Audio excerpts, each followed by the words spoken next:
Welcome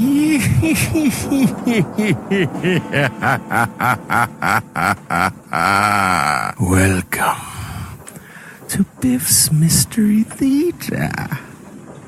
I have many tales to tell you. Ghost stories, murder stories, and tales that will make your bones chill.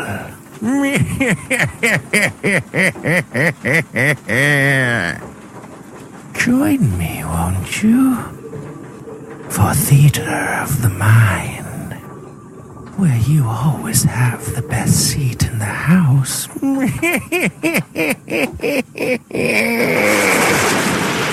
Now close your eyes and turn off the lights.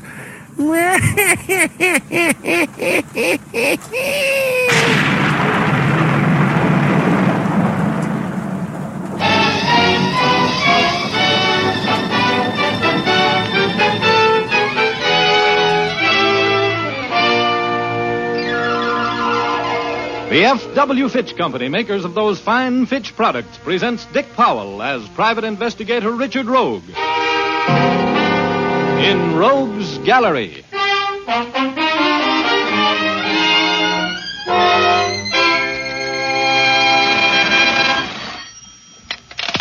Hello, Richard Rogue speaking. Hello, Mr. Rogue. This is Stark McVeigh in Minden, California. Yeah? I want to talk to you, Rogue. Well, you're talking. I want you to come up here to Minden and do a little job for me. I don't want you to let anybody in this town know who you are. You can register at the hotel as a traveling man, a salesman or something, and Hold it, McVeigh. I can't get away right now. I wired you $500 expense money. It should be at your office now. We'll talk over the rest of the deal when you get here. Oh, $5, huh? Well, what kind of a case is it? A case that pays money. You can get out of there at 7 o'clock, and if you want to take a train... I'll drive. I'll leave as soon as the 500 arrive. Take me about 2 hours to get there, won't it? That's right. I'll contact you at the hotel tonight about 9. Okay, see you then. Hey,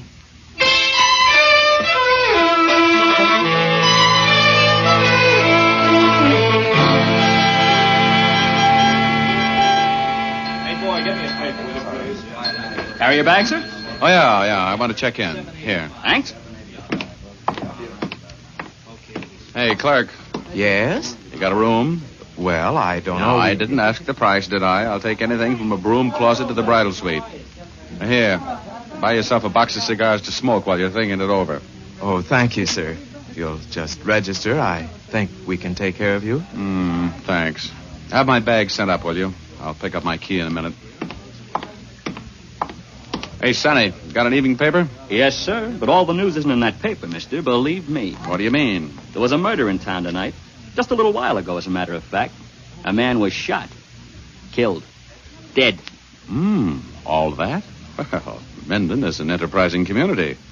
Who got the business? A fellow by the name of Stark McVeigh.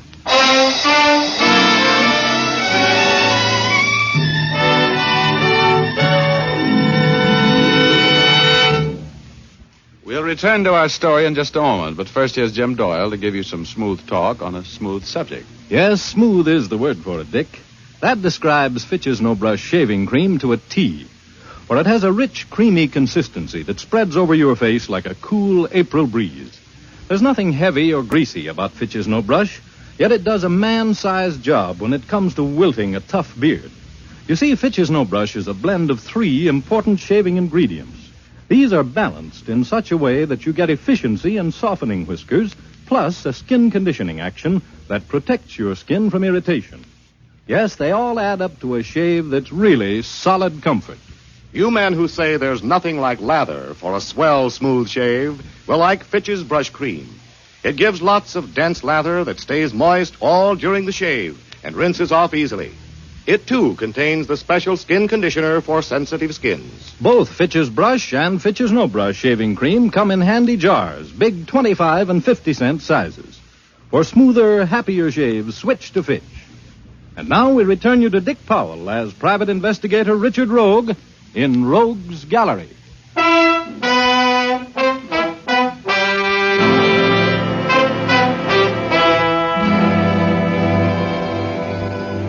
Well, this case looked like it was officially over before it started.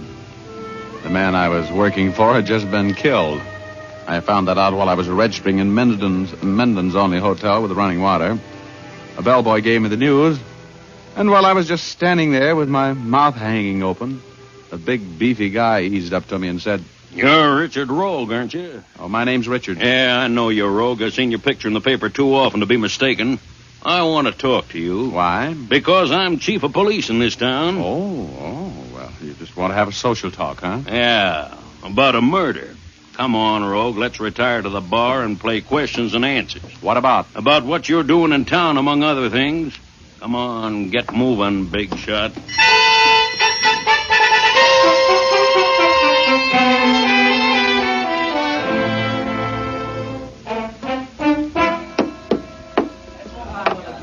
All right, now, Rogue, suppose you start talking.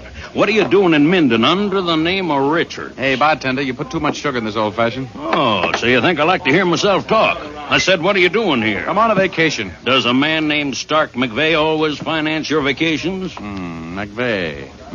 Yes, well, the name sounds familiar. I'll bet it does. He had a call in for you all day down at the city. He reached you at the Hunt Bar Room a little before 5 o'clock, and he wired you $500 to your office this afternoon. Maybe that's why his name sounds familiar. Well, could be that. Well, what was it that made McVeigh think he'd need you $500 worth, Rogue? He didn't say. Who was McVeigh, anyway? I never met the guy. Never heard of him till he called me. You think I'll believe that? How do I know what you believe? I'm telling you the truth. That's all I can be sure of. And what's the idea of the pressure? You got ambitions to hang McVeigh's murder on me? Uh-huh. You know he's been murdered. How did you know that? Well, the bellboy told me. Who did it, Rogue? Who was McVeigh afraid of? I don't know anything about the guy. I didn't murder him. I hardly ever murder strangers. And now, thanks for the drink, and so long. Wait a minute. You leaving town, Rogue? I don't think so, no. I like the climate here. It's so peaceful. Well, don't you leave without seeing me, or you'll come back with your hands cuffed behind you, lying down. Oh, well, if there's anything I love, it's a clever conversationalist. Huh? Now, I'll make a rule, egghead. Don't put any of your rural gumshoes on my tail if you like them personally. I don't like to be shadowed.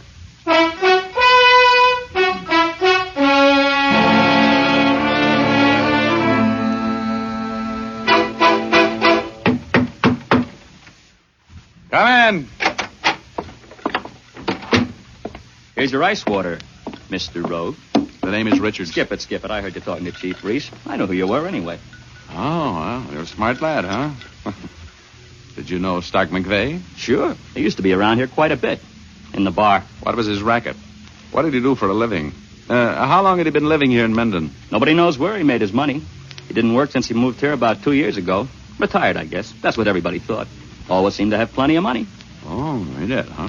Well, who were his friends? Was he married? Look, if I'm going to answer all of those questions, I want to work on the case with you.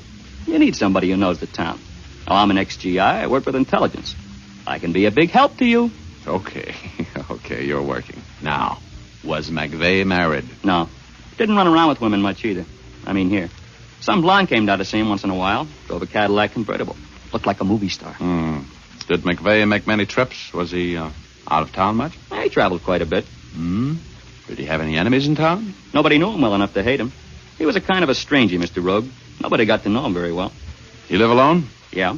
He had a woman come in a couple of times a week to clean up. That's all. Good. Well, who do you think killed him? I don't know. Any suspicious-looking characters been seen around town lately? Not that I know of. But they could have been here without me knowing it. Okay. Hey, what's your name? Buzz Walters? What time are you off duty? About an hour, 9 o'clock. Good, I'll see you then. In the lobby, right? Yeah. What are you going to do now? Oh, I'm going out to the house, McVeigh's house, and take a look around. You know where it is? I'll find it. See you at 9.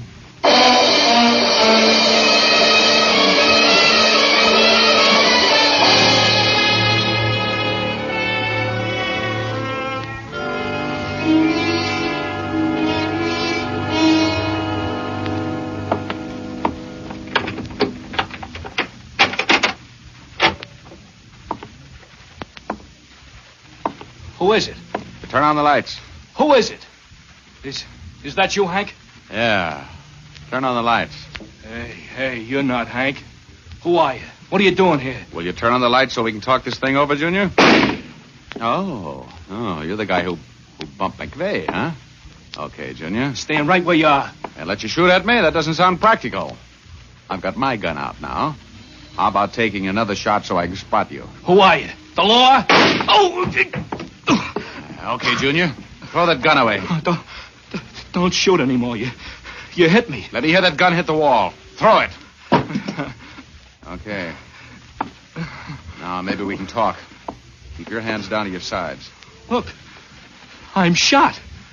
I'm bleeding. You got to do something for me. Later.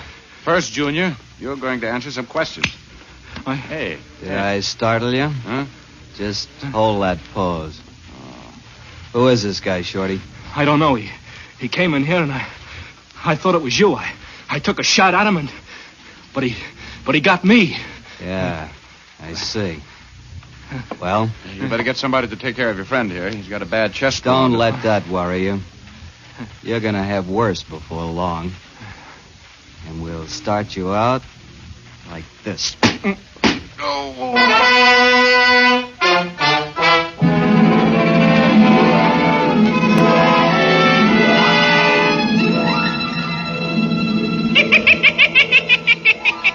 Hiya, Rogie. Welcome home. Oh, hello, Igor. How's everything on Cloud 8? Oh, it's fine. Say, Rogie, I missed you last week. Oh, yeah. I had the flu. Yeah, didn't Dennis O'Keefe come up to see you? Nah, not that Irishman. He doesn't use his head the way you do, Rogie. Say, who did it this time? I don't know. But I'm going to get him. If it's the last thing I do. Oh, you better hurry back downstairs then. You're getting further away every minute. Huh? What do you mean? You've got a surprise coming, Rogie. You're a side door tourist right now. Huh? Oh, well, that settles it. I'm going over the side.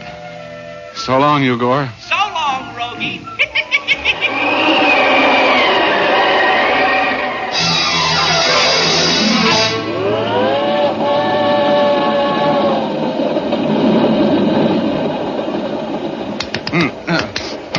Come on, fella. Come out of it. Huh?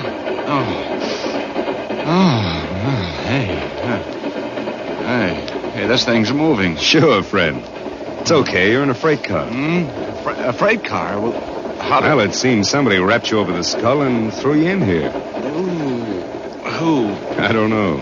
You were here when I got here. Don't worry, you'll be okay. Yeah.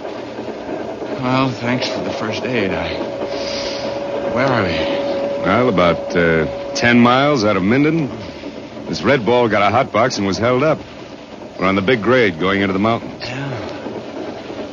Thanks. Hey, what do you got around my head? Yeah, you were bleeding. I tore up your shirt and made a bandage of it. Oh, thanks. Hey, wait a minute. Where are you going? I'm going to jump out of this thing. Are you crazy? Could be, yeah.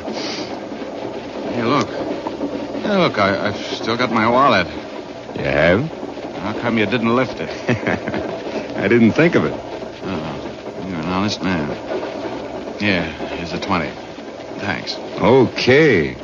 Well, here goes nothing. So long.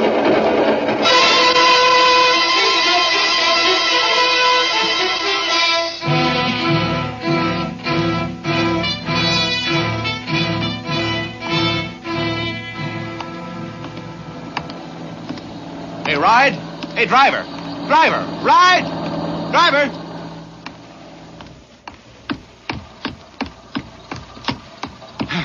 You going into Minden? Yeah. What happened to you? Well, I was knocked out and robbed and left on the road. I got to get back to Minden to report it to the cops. Okay, buddy.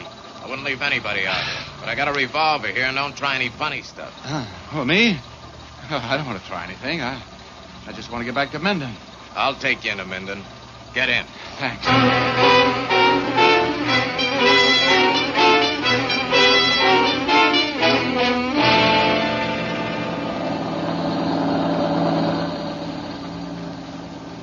You can let me out here. Oh, no. Just stay right where you are. Hey, what's the idea? Will you get that heater out of my face? I'll tell you where to get out. Oh? When will that be? When we get to the police station. That's where you're going, mister.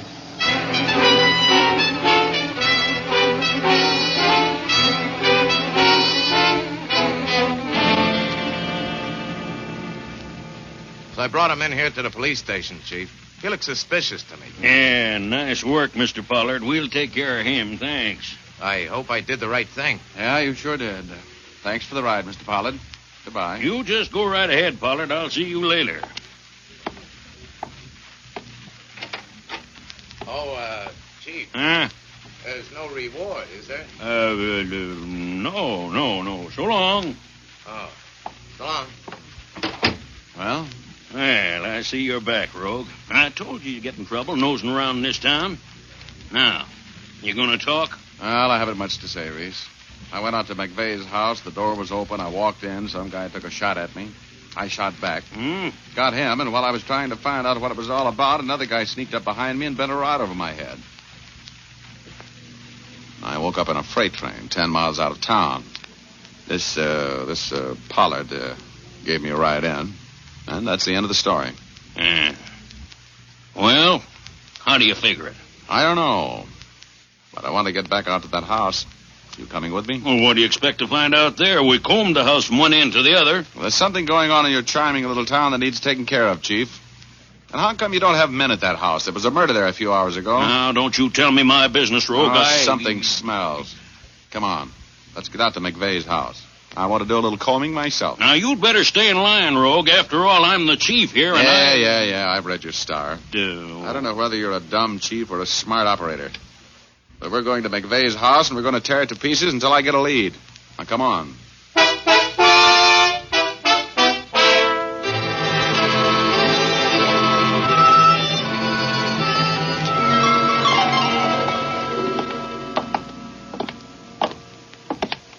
I'll try the door. Don't knock, it may be open. Okay. Well, close the door. All right. No, the lights don't work. The main switch must be pulled. We'll get by with this flashlight. Come on, let's take a look around. Hey. You see where that lamp is on the floor over there? Yeah. Well, the guy who was shooting at me was lying right by the side of it after I got him. Oh. Look, there's blood on the floor. You see it? What was that? Seemed to come from that closet. Somebody's in there. Well, come on out. Come on out, or I'll shoot that door so full of holes we can pull you out through them. Okay, I'll come out. Well, hello, Buzz. Welcome to the party. What are you doing here? Well, Mr. Rogue told me he was coming out here, and he was supposed to be back to meet me in the lobby at 9 o'clock. He didn't come back, so I decided I'd run out here and look for him. You got here a little late, Buzz. Oh, no, I didn't. Well, I was a little late to do you any good, but I saw plenty. I saw them walking around. Wait a minute. What do you mean, them? 2 men and a girl. The blonde girl that used to come here to see Mr. McVeigh. Oh, you mean she was here? Yep. I hid outside of the window and watched them. They were carrying stuff up from the basement. That is, the girl and this man were, and putting it in the car. Buzz, did you hear them talk? Did the girl mention his name? No, she just called him sweetheart or honey or something like that. There was something funny about the other guy. What? He never did come out. The other two came out, got into that Cadillac convertible, and drove away about 10 minutes ago. Well, then there must still be a man in the house. Yep, he'd been shot. He had trouble getting around. Must have been the guy I shot. I've been looking for him. Well, why didn't you call me? I was working for Mr. Rogue. I know he'd be here. Oh, good boy, Buzz. Now, come on, let's shake this house down. If that thug is in here, we better find him before he finds us.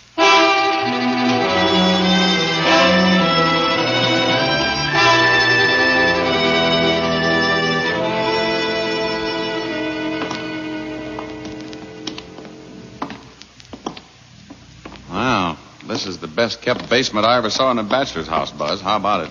It's sure clean. Hey, look, there are a few muddy footsteps going this way. They're going both ways, Mr. Rogue. Yeah, right over here and then back out. That's funny. They walk right up to this blank wall and then back again. Maybe the stuff they were carrying out of the basement was stacked up against the wall. I doubt it. Hey, there's nobody up here.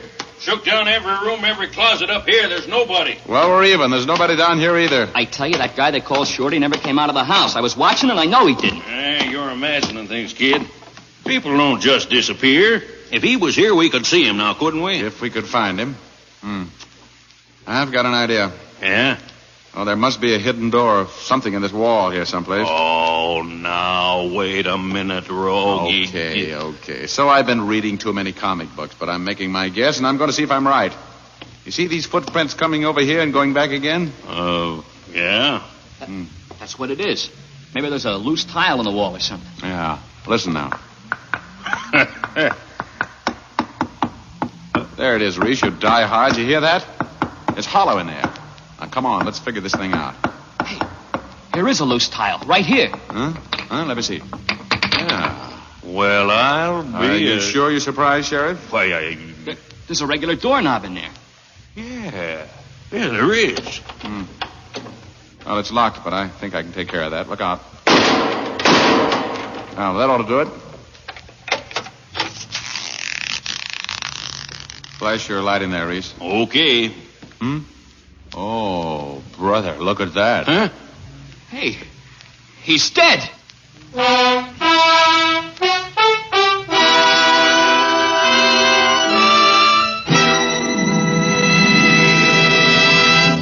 We'll return to our story in just a moment. But now I'd like to ask the ladies a question.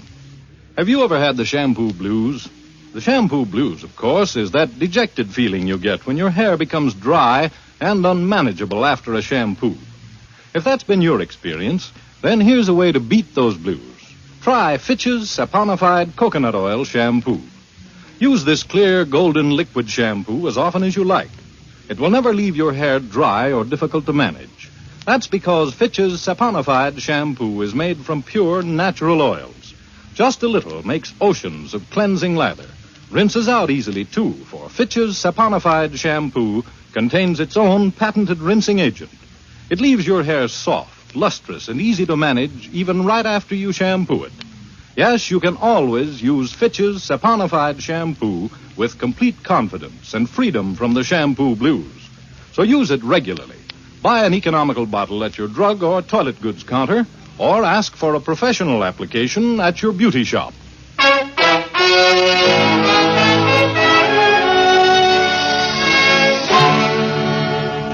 And now we return to Dick Powell as Private Investigator Richard Rogue in Rogue's Gallery.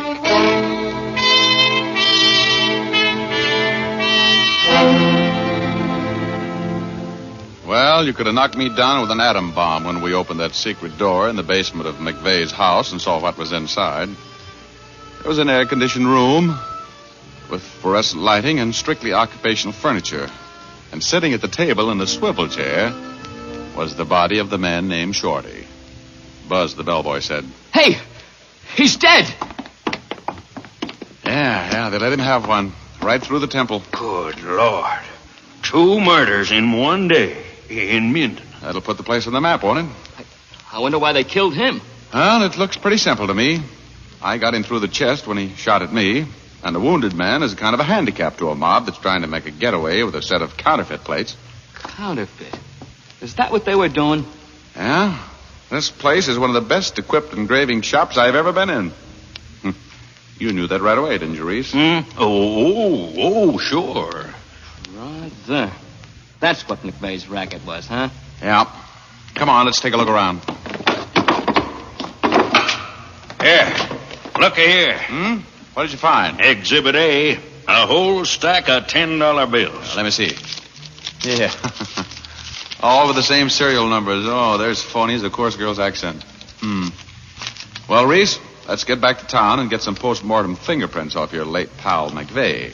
And some information on the license number Buzz got off that Cadillac.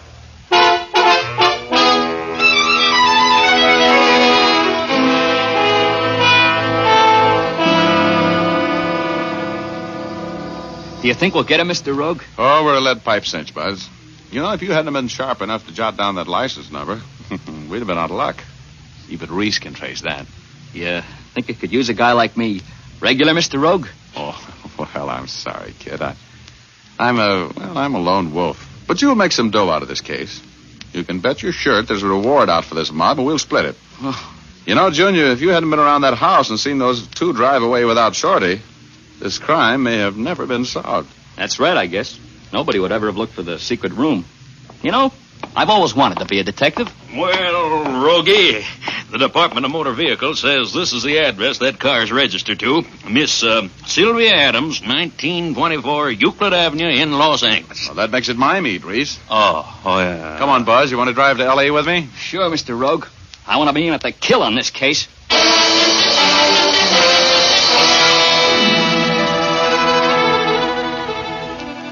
Well, this is the house. Oh. Miss Sylvia Adams, 1924 Euclid Avenue. What are we going to do? Well, first you go see if the car's in the garage while I take a look around. Okay.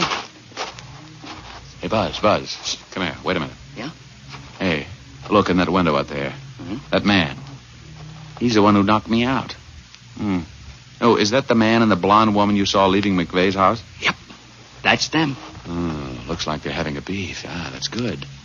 Buzz, we're going to do a little listening. Oh, how you going to get in? Back door. Come on. But it's probably locked. Yeah, could be. But if I haven't a skeleton key on my chain that'll open that door, I'm going to get a new locksmith. Now, quiet. Come on.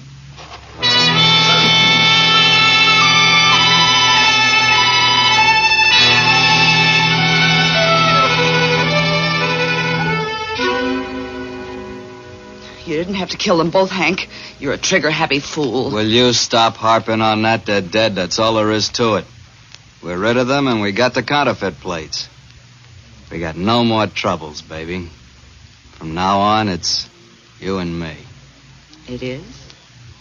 What do you mean? Just that I don't have to put up with you anymore either. One word out of me and the cops will put you under the jail, Hank. That's what they do with killers, you know? I don't like you. I never did like you. But you're going to keep me in money and minks and everything I want as long as I live. Killer. It may not be long, you little double-crossing. Hank, put that gun away. Hank, no. So you were going to double-cross me? Hank, no. So all that sweet talk was just an act? No. Well, here's my act, baby. No. Next one, touch your eye, Hank. Drop the gun. Pick it up, Buzz. Yeah. Who are you? Well, now, that's not very flattering. I'm Richard Rogue. But we'll talk about that later, lovely. Right now, get up against that wall, both of you. Start singing and make the lyrics cover a couple of murders. Come on, sing!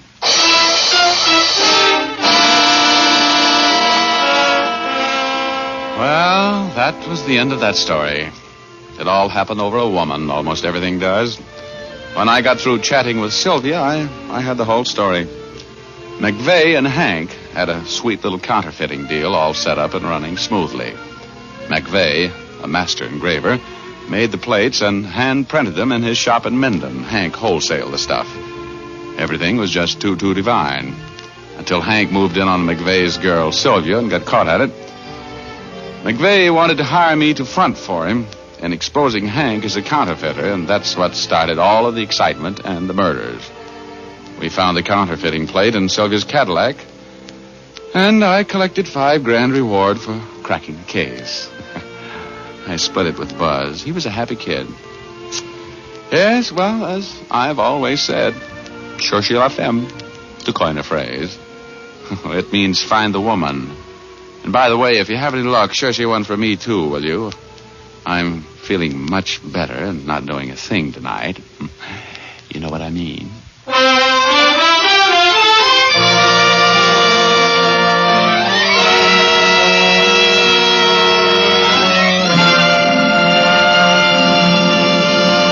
This is Dick Powell again, ladies and gentlemen. I hope you enjoyed our story tonight. Ray Buffum wrote it. Leith Stevens composed and conducted the music, and Dee Engelbach produced and directed. But don't forget now, you've all got a date with us next Thursday night. We have a story for you about a man with $1 million, a beautiful wife, and an overpowering jealousy. We call it Best Laid Plans. So make a date with us, will you? Thanks for listening, and now here's Jim Doyle. Don't forget to tune in again next Thursday, same time. And be sure to see Dick Powell in his newest RKO picture, Cornered, at your local theater soon. And remember, tune in again next Thursday, same time, same station, when you will again hear Dick Powell as Richard Rogue in Rogue's Gallery.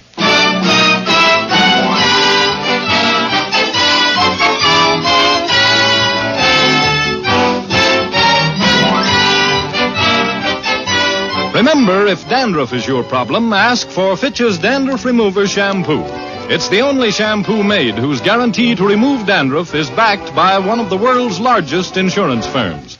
No other shampoo can make this statement. Ask for Fitch's Dandruff Remover Shampoo at your drug or toilet goods counter, barber or beauty shop.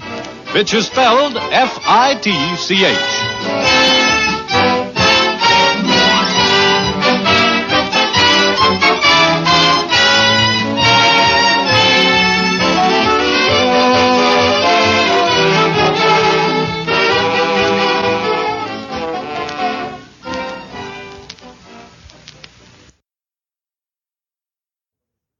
The F.W. Fitch Company presents Dick Powell as Private Investigator Richard Rogue in Rogue's Gallery. Laugh a while, let a song be your style, use Fitch shampoo.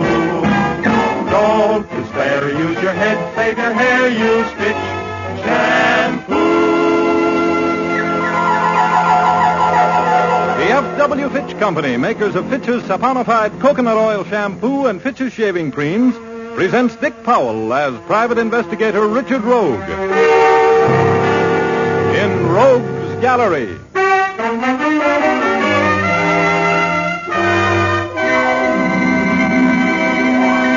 Rogue speaking. I guess it wouldn't be polite for me to make the statement that Judge Colin Baker was a snake. I'll just say I think there was some truth in the rumor that he did shed his skin 3 times a year. The judge, who isn't a judge anymore, was a big barrel-chested guy with a dramatic mop of wavy white hair worn in a sort of a modified wind-blown bob, the better to impress the juries with. He'd made himself a reputation back east as a fire-eating DA, and then later as a hanging judge. He'd been out here about 5 years and had built a statewide reputation as a brilliant criminal lawyer on a set-a-thief-to-catch-a-thief basis. He had just won a big case, and he was having a cocktail party at his penthouse apartment on top of the building, which housed his plush offices. Betty Callahan had covered the trial, and now she and a photographer from her paper were covering the party. I tagged along. Oh, there was a dandy crowd there. Pasty-faced politicians, tired-faced women, and the old two-faced judge in all of his glory. I think it's a lovely party. Oh, Richard, isn't this a lovely place? Clear up here on top of this building. Just like living on a mountain. Yeah, only you can't lock the bottom entrance of a mountain. You see anybody here you would really like to know? Now, don't be bitter. You know I had to come here tonight. I don't like these people any better than you do. Well, get it over with as soon as you can. Let's go someplace where I can take my hand off my pocketbook. Well, my dear Miss Callahan, I'm sorry I couldn't get over to you before. Indeed I am. I saw you come in, but... Richard Rogue, I'm so glad you could come, sir. Thanks. And now, my dear, I suppose you'd like some pictures. I see you have a photographer with you. How thoughtful of you. Yes. Could I get a group around the fireplace? Just you and the people connected with the trial, the defendant and the witnesses. Of course. I'll round them up for you immediately. Oh, thank you, Judge. Yes. Mike? Yeah? You ready to go? Hey, they're sure serving good liquor here. Real scotch. None of that near scotch I get at the bar. Good. Now, here's what I want, Mike. Get me some shots of the group that's forming over by the fireplace. Right. We'll put the judge in the middle. And have everybody congratulating him and the man he saved from the gas chamber. I can think of a few captions for that picture. Richard. Yeah, we couldn't print him. You can't call a prominent guy like the judge a crook. And you can't call a murderer after a board jury says he's not. You get the idea, Mike. Come on, Mike. You stay right here, Richard. I'll be back as soon as we've covered the art angle on the story. And then we leave, right? Yeah, just as soon as I can, dear.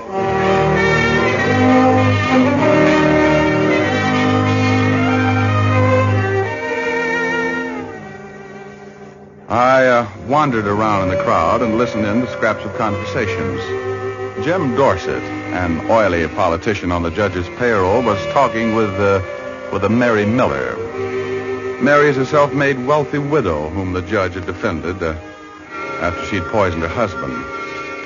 She was glaring hate at the judge like a death ray, and I moved within earshot of them. Well, Mary?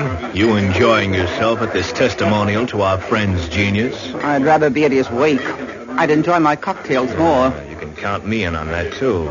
I'm surprised at you, though, Mary. He got you out of a pretty bad spot, didn't he? Yes, for exactly half the money Fred left me.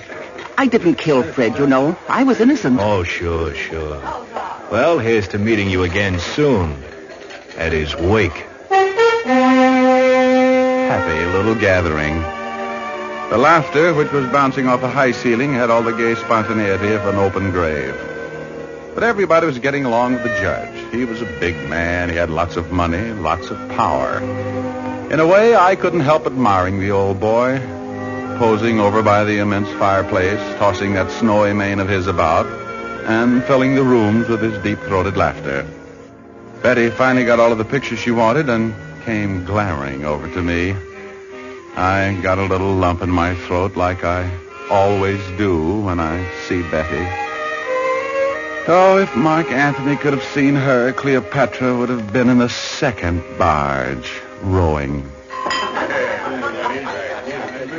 We'll leave in just a moment, Richard. We have to stay and drink one toast to the judge. He's going to be hurt if we don't. Well, I wouldn't want to cause him pain. Oh, he's getting our cocktails now. He's going to bring them over. Okay. Did you get some pretty pictures of the old windbag? He's charming. I like him. Shh. Here he comes. How can you like a guy like that? Well, here we are. Hope they're not too strong. Miss Callahan, I wonder if you would forgive me if I borrowed Mr. Rogue for just a moment. I have something I wish to ask his advice on privately. Why? Couldn't we make it tomorrow, Judge? Betty and I are... Tomorrow will be too late, I'm afraid, Mr. Rogue. This will only take a few minutes. You won't mind, will you, Miss Callahan? No, of course not. Okay, all right, Judge. Where do we go? My study, right through here. Congratulations, Judge. You sure did a fine job. Now, I received a rather alarming note tonight, Mr. Rogue. Yes? When? It was under my glass when I returned to the serving table after those pictures were taken. Here it is. Paper and envelope from the dime store, huh? Well, can't trace them. Well, let's have a see here. Have a good time, you murderer. You won't be alive at this time tomorrow night. You're going to celebrate an anniversary. You can't run so far that I won't find you and kill you. Unsigned, of course. Printed in block letters with no skill. Anybody could have written that. And anybody could have left it there on the serving table. That's right. There have been 100 people drifting in and out of here. You, take the note seriously? Rogue, I've had threatening letters before, of course, but this one, well, I have a hunch about it. A premonition.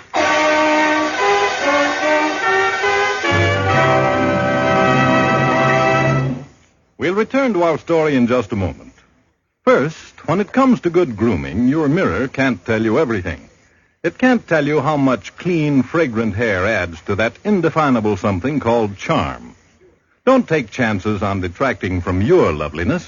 Keep your hair fresh and clean-smelling at all times by using Fitch's saponified coconut oil shampoo regularly. This clear, golden liquid shampoo lathers magnificently and washes away dust, dirt, perspiration, and unpleasant odors from your hair. Fitch's saponified shampoo is made from mild coconut and pure vegetable oils. It never leaves the hair dry or harsh feeling. Thus, you can use it as often as you like and be sure that your hair is shining clean and free from offending odors. Have a professional application of Fitch's saponified coconut oil shampoo the next time you're at your barber or beauty shop. Or buy a bottle at your drug or toilet goods counter. Ask for the economical large size, 16 ounces for $1. Now back to Dick Powell as Private Investigator Richard Rogue in Rogue's Gallery.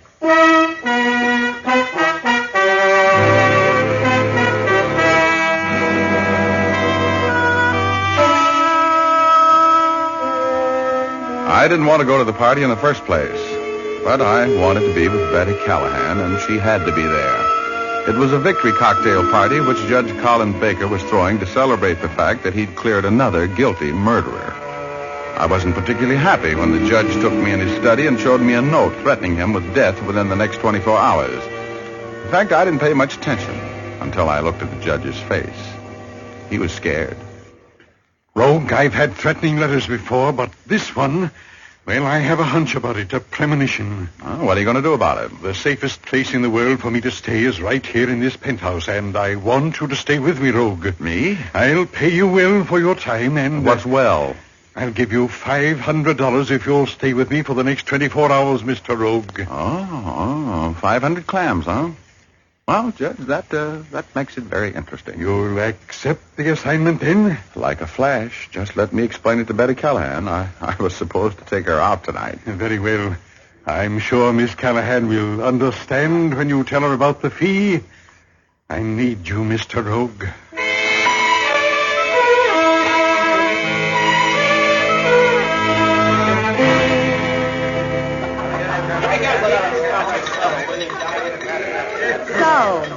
You're so busy you have to break your date with me. That's a habit of yours, isn't it, Richard? Well, you won't ever have to do it again. You'll never have another chance to. Oh, but Betty, baby, listen, the judge figures someone is going to try to kill him tonight. You don't want to be a party to a murder, do you? You're not worried a bit about the judge, and you know it, Richard.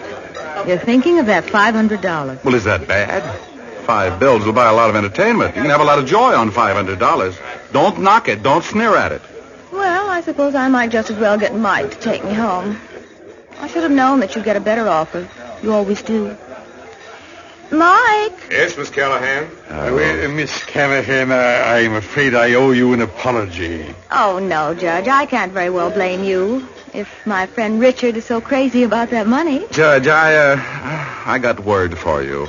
I can't take the assignment. But I have your word, Mr. Rogue. Well, I wouldn't want you to break your word with anybody else, Richard. Oh, no.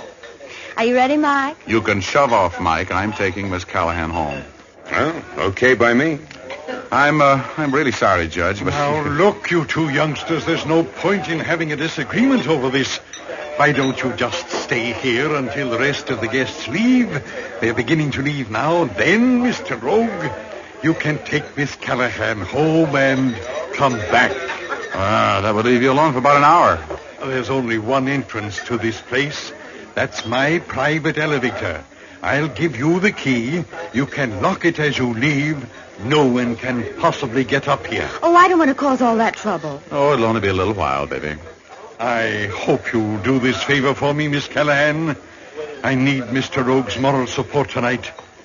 Even at my age, I feel that I'm too young to die.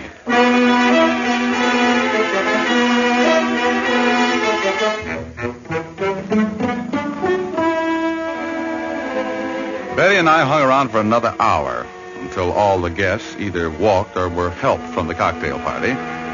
Then the judge and I went through the penthouse like acid goes through cotton.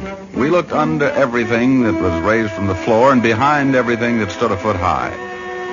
Then we turned on the floodlights and searched the area surrounding the penthouse. Then the roof. There was nobody there. The judge was alone when Betty and I rode his private elevator and locked it with a foolproof lock before we got into my car and headed for her place. Betty was annoyed, and that ride home was as romantic as a tub full of wet wash. But she'd been annoyed before, and I wasn't worried. I left her at her apartment and fiddle-footed out to my car. I opened the car door, bent to get in. Oh! Lightning struck me in my ear.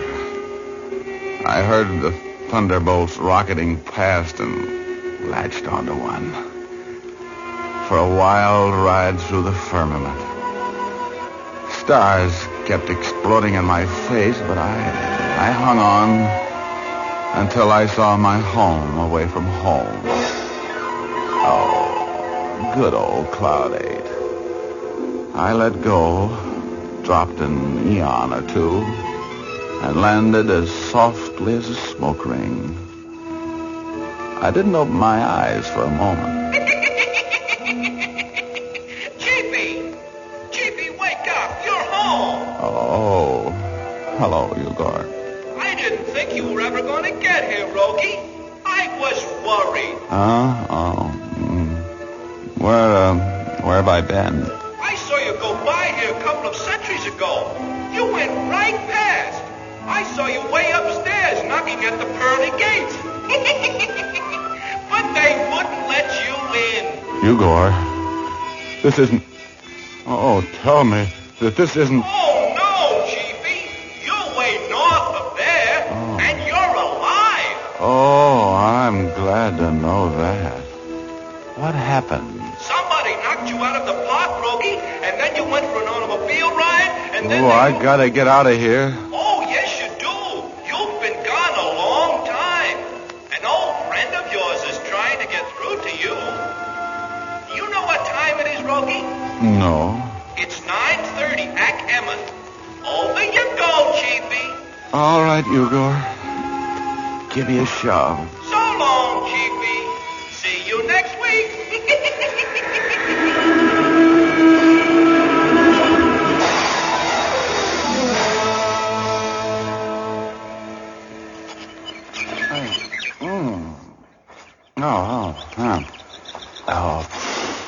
Hello, Urban. What are you doing? I'm trying to get these handcuffs off you. Oh, where are we? We're in the hills above Mulholland Drive. Somebody brought you up here, chloroformed you, and handcuffed you to this tree with your own handcuffs. You need a bodyguard, Rogie. How did you find me? Well, I got a phone call telling me where you were, to bring a file. Stand still or I'll leave you here. Oh, okay. Who did it? I'm waiting for you to tell me that. Oh, I don't get it. Somebody wanted you out of the way for a while, Rogie.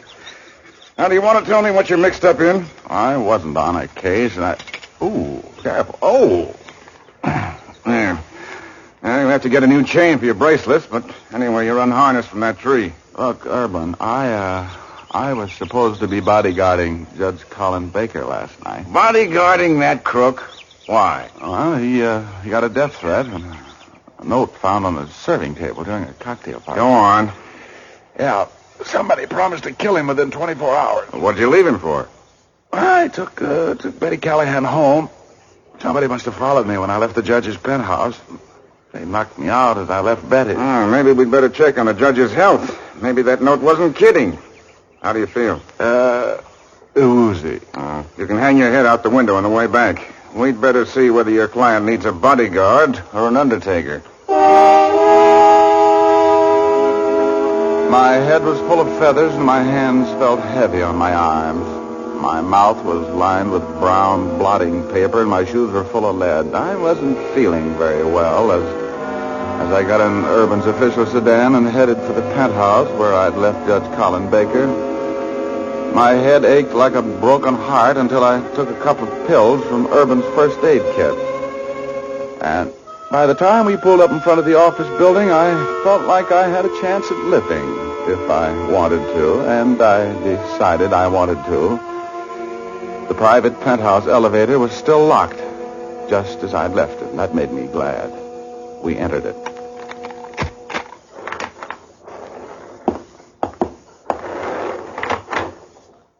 Maybe we should have called before we took this trip. No, I want to see the old boy. I owe him an apology, if he's still alive. How could he be dead unless somebody else had a key to this elevator? Well, they didn't. The only other key is on the judge's key ring. He told me that. Then what are you worried about? I'm not worried. I just hate to give him back those nice, crisp C notes, that's all. I hope he's up. Well, this is it. Oh, good Lord. Well, the judge will never be any deader. Blue in the face. He's been strangled, Rogie.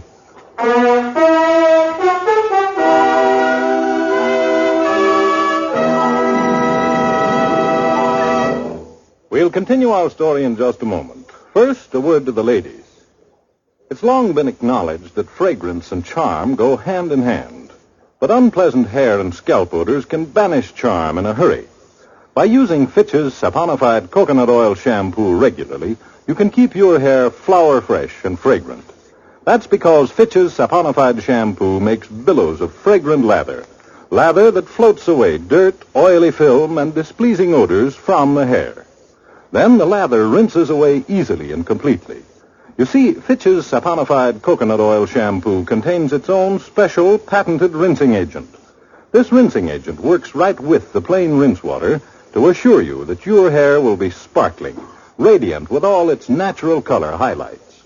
And there's no danger that your hair can offend others with unpleasant scalp odors, for Fitch's saponified shampoo leaves it dewy fresh and fragrant. Next time, ask for Fitch, F-I-T-C-H. Fitch's saponified coconut oil shampoo.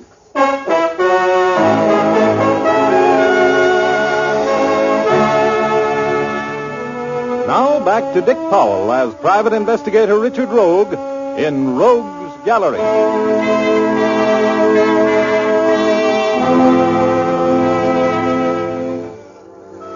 Maybe I was surprised when I saw Judge Colin Baker looking up at me from the floor of his living room. I'm not sure. I had a hunch. Don't ask me why. I just had a hunch that he was dead when Urban brought me out of that stupor up there above Mulholland Drive. Judge Baker's face was as blue as a policeman's coat as he lay there, and his eyes were staring, wide open. Urban and I walked over to him. He's been strangled, Rogie. Yeah, looks like it. Huh. Any marks on his throat? No marks. Looks like there was a struggle, though. Table kicked over. How could anybody get in here? That elevator was locked. There's no other entrance. What are you trying to do? Tell me this guy's not dead? No, he's dead, all right, but how could he be strangled? Cigarette, Urban? No, thanks, Rogie. So, he was murdered, wasn't he? Yeah, no. That calls for the medical examiner. Well, I don't get it. There was nobody here when I left. There's been nobody here since. There's a peculiar odor in here. Smell it? No. Sit down, Rogie, while I look around. There's been a murder. You're mixed up in it, and I want to talk with you. Oh, you think I killed him? I didn't know him that well. Wasn't even mad at him. Hey, what's that? A check. A check for $2,500 made out to the victim and signed by Mary Miller. Was she here last night? Yeah, she was here. And she didn't like the judge. But I never heard of a dame her age doing a human fly act. Maybe she had a key to the joint. But she didn't. Believe me, she didn't. Where's the phone? No, it's in the bedroom. I'm going to use it. Wait here, Rogue.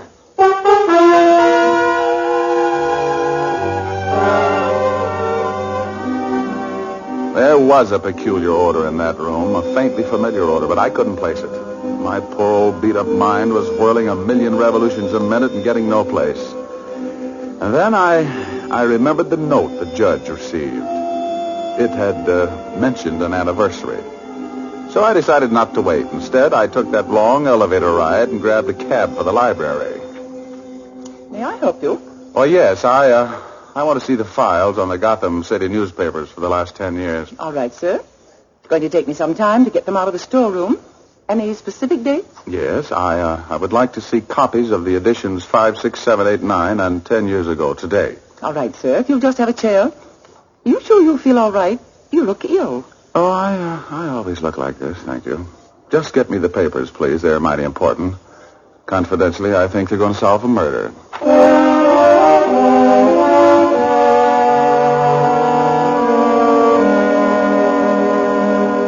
The librarian got me the papers.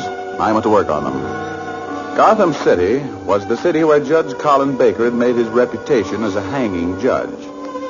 My hunch was as strong as a bride's coffee, and it paid off.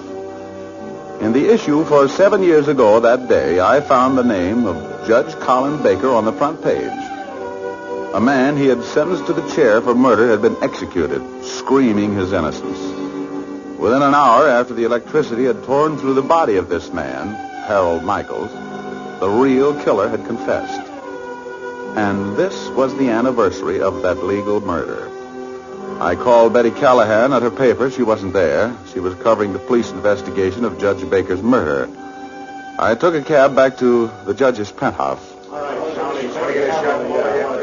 Oh, isn't this terrible, Richard? If it hadn't been for me insisting on you taking me home, the judge would have been alive.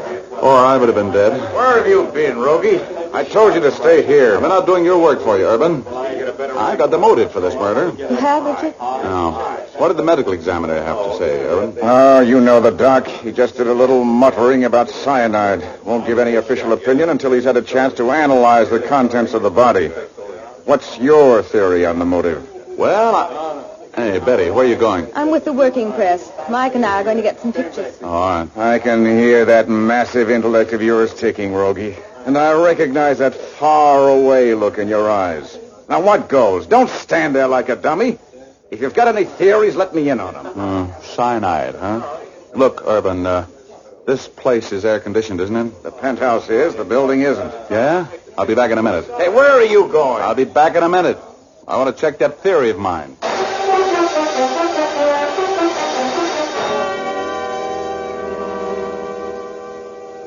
Cyanide. That word brought back that dainty smell I'd noticed in the apartment when Urban and I had discovered the judge's body. Cyanide. The odor of cyanide is brought out by cigarette smoke. I had been smoking when I detected it. The pieces of this murder were falling in place like a well-trained chorus. I found the ladder that led to the top of the penthouse, where the air conditioning machinery was located, ran up the ladder, gun in hand, and there he was, the murderer, just lifting an earthenware crock from inside the housing of the intake fan on the air conditioning system. Put it down, Mike. Make another move toward me, Rogue. And I'll let you have this crock full of acid right in your face. What good will that do you, Mike? You can't get away. Another 5 minutes and I would have been home. Free. How'd you figure me, Rogue? Why'd you have to horn in? I looked up the Gotham newspapers for 7 years ago today, the day Judge Baker executed a man named Harold Michaels, an innocent man. Was he your brother? Your name's Michaels, isn't it? He was my father. And I executed the man who executed him. In his own private gas chamber. Just like they do it at Quentin. I waited a long time for the chance. Look, Mike, I'm not arguing right or wrong with you, but now you're a killer. And I'm going to take you in. Put that crock down. No, I don't think so, Rogue. I'll just stand here. I have to think. Just for my information, Mike, how did you delay the action of the gas until you knew the judge would be alone? I thought of everything. I didn't want to hurt anybody but Baker. I hung the cyanide pellet over the acid on a piece of cotton cord. I tested it 6 times. You know, it took a drop of acid 3 hours to eat through the cord. I'm glad I killed him, Rogue. I'm coming after you, Mike. I'm not waiting, Rogue. I don't like the gas chamber. Mike, don't come back here. I'm not sorry for anything. Tell him that was my payoff line, will you, Rogue? So long. No, don't, Mike. Don't jump.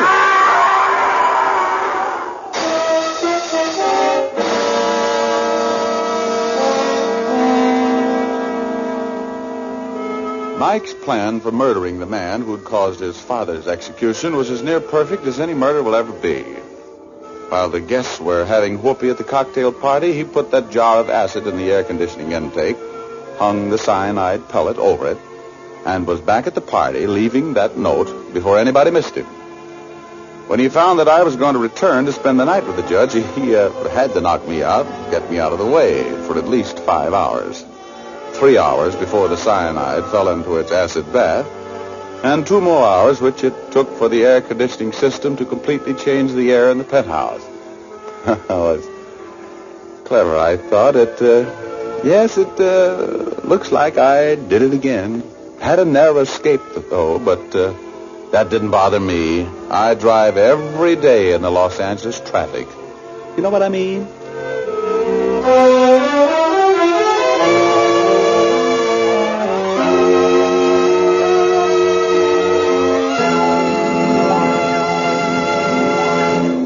This is Dick Powell again, ladies and gentlemen. Hope you enjoyed our story tonight. Ray Buffum wrote it. Leith Stevens composed and conducted the music, and Dee Engelbach produced and directed. Be with us again next week, will you? We have a story for you about a black-eyed senorita from Argentina, a Latin-type corpse, and a mysterious gold piece. We call it Latin-type. Wow. Laugh a while, let a song be your style. Use Fitch shampoo. Don't despair, use your head, save your hair. Use Fitch shampoo.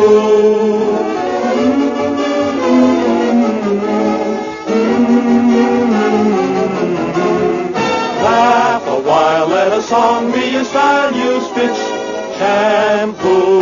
Laugh a while, let a song be your style. Use Fitch shampoo.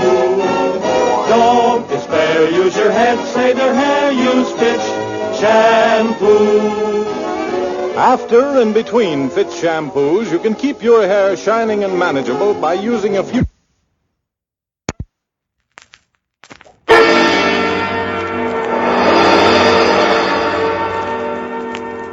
Hello, creeps. This is a very tired T4Y on the Mystery Playhouse. Tonight's story will be told by Dick Powell, who plays Richard Rogue now, in another graphic adventure from Rogue's Gallery.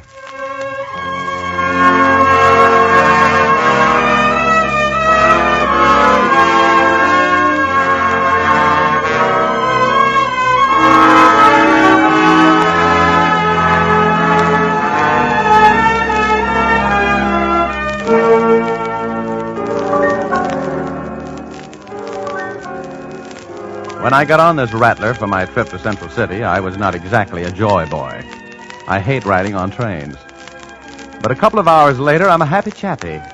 Because who do I run across in the lounge car is a little ambition of mine by the name of Betty Callahan, a newspaper woman who is cheating the movies. She's a pocket-sized brunette with cornflower blue eyes and the complexion which wouldn't come off on the shoulder of my blue gabardine suit. I rescued her from the wolves in Uncle Sam's clothing, who were making life too interesting for her in the club car, and we retired to my compartment for to talk about, old times.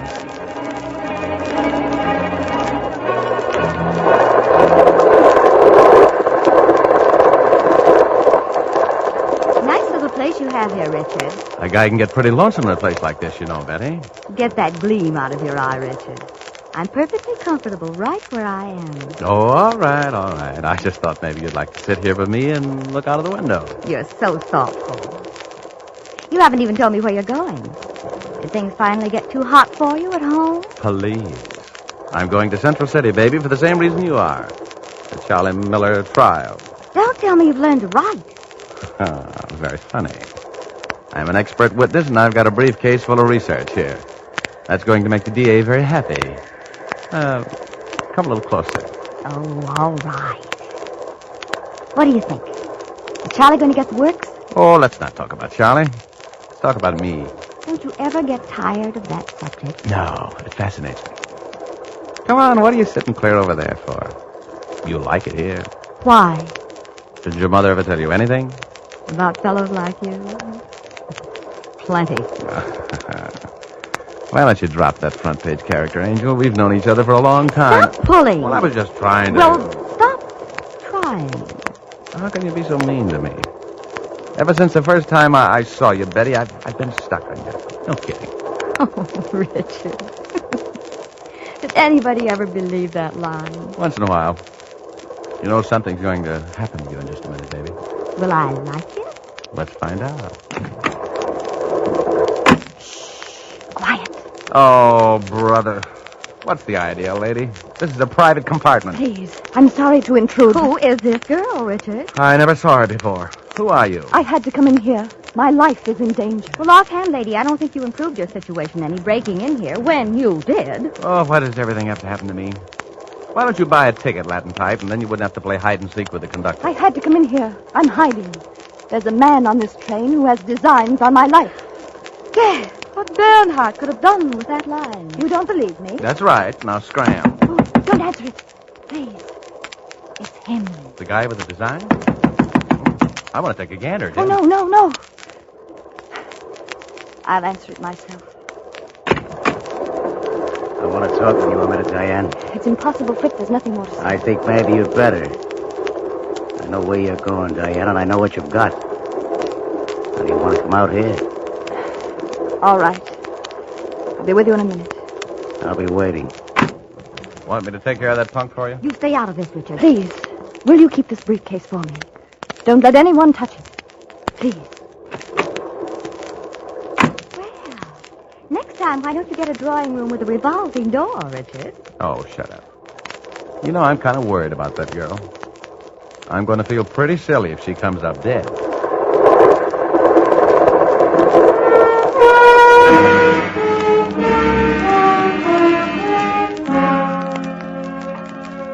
For the next 2 minutes, I worried about Diane and the man who had designs on her life. But I'm a romantic at heart, so I spent the next 58 minutes trying to spellbind Betty into seeing things my way. But she wasn't looking. At the end of an hour, my chances were still about on the ratio of Little Rock Junior High against Notre Dame. So I gave up.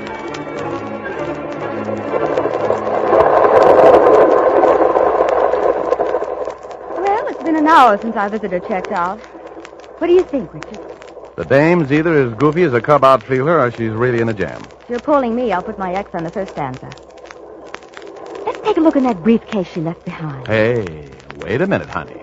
That's my briefcase. Oh, I'm sorry. Don't get huffy, Richard. Those two briefcases are practically identical. Yeah, I guess they aren't that. Well, give me mine. I'm going to put it up here on the rack. Hey, what is this? Pipe down, pretty boy. Turn the lights back on, Richard. Shut up, lady. All right, give me that briefcase, pretty boy. Get that flashlight out of my eyes. Keep your hands where they are. Give me that flashlight. Sorry, lady, but you asked for it. Now, pretty boy, give me that bag. Hey, what's the gimmick? What are you pulling that emergency cord for? I don't want to have to shoot you. Keep your hands out of your coat. So long, pretty boy.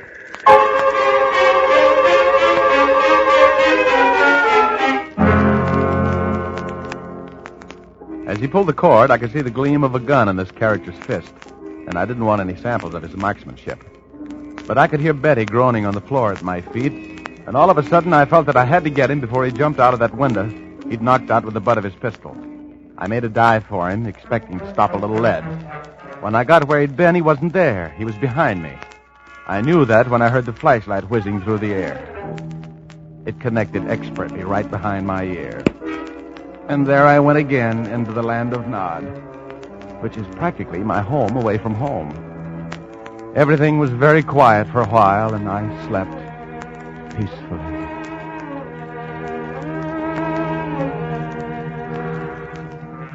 Come on, Rogie. Come on. Get up, Rogue. Get up. Huh? Snap out of it. Betty's been hurt. Betty? The man got away. You've got to get up. Oh, I can't. Oh, my head. Get up. Get up. Wake up. Get up. What's that noise? It's at the door. Someone wants in. Oh, they'll go away. Snap out of it, Rogie. Let him in. Betty's been hurt. What happened? I can't remember. Remember the man? Remember the girl? He came back and... Yeah. Oh, cut it out. Stop that pounding. Ooh, my head. You're in a jam, Rogie. Betty's been hurt. Wake up. Get up. I can't. What's that pounding? Pounding. Cut it out. Stop it, do you hear? Stop it.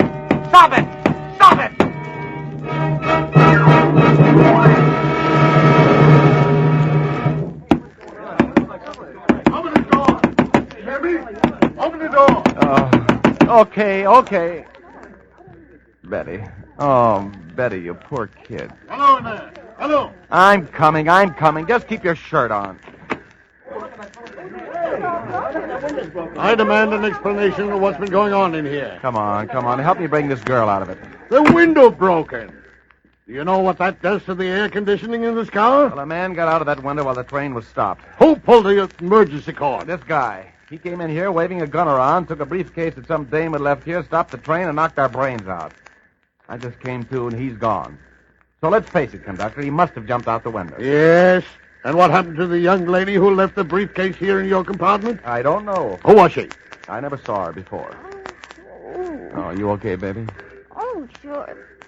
takes a bump like that to clear up my mind. Who was that fellow? I don't know. I'm holding you responsible for the damage that's been done to this compartment. What's your name? The name's Richard Rogue. Now get out of here. I'll give you some more things to hold me responsible for. Personal things. I'm the conductor on this train, and I'm Okay. We'll still be on your train when you pull into Central City. Goodbye now. Now, everything's all right, folks. Just get back to your seat, please. We're going ahead immediately. Please return to your seat. I've heard you were dynamic when you got started, Richard. Yeah, look. That daffy dame that came charging in here wasn't kidding. That briefcase of hers is full of dynamite. Was, you mean? It's gone. Out the window. Oh, no, it isn't. That window jumper took mine, remember? I had it in my hand, ready to put it up on the luggage rack when he came in. Give me hers. It's right over there behind you. Oh, sure. It's locked. I want to know what's in it, don't you? I love life. I just wish I'd never seen it. Well, comb the hair over that lump on your head, baby. We're going to find and confer with the young lady who spark-plugged this carnival of mayhem. Okay, I'm in.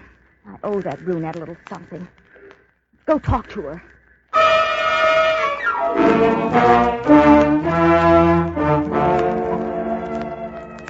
My head had that familiar old feeling of having been washed in a washing machine, and I was feeling anything but cute as we wandered down the aisle, asking porters if they'd seen a big brunette wearing a blue pinstripe suit and a hat with cherries on it.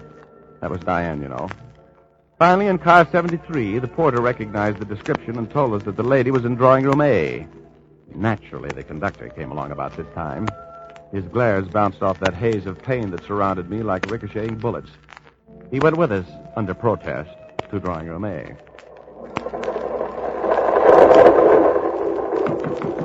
Oh, no answer. She isn't in. Why don't you look in the club car? I did. Knock again. Why don't you try the door, Richard? Okay. Oh, it's open. Conductor, mind if we go in and look around? What right have you to enter the stateroom of a strange woman? She entered his. You sue me if you want to, but I'm going in there and take a look around. Nobody home, I guess. Well, I hope you're satisfied. Tearing up the train, walking into other people's drawing rooms. Look, mister, I'm trying to help you. I've been all over this train. This dame has to be someplace. All right. She's not here. And I can't stand around all night. Look, over there, under the berth. I don't see anything. You don't?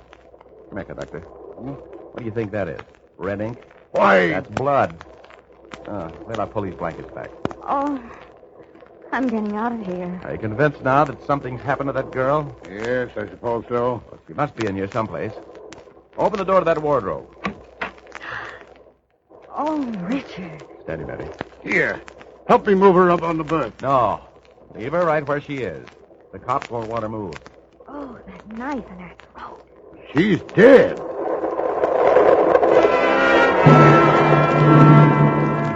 Yes, she was dead. And all we knew about her was that her name was Diane, and that I had the briefcase which must contain the reason for her murder. A pleasant thought. I took one more look at the dead girl, shuddered, and pulled Betty out of that room. I wondered what was going to happen next, and who was going to be the main attraction.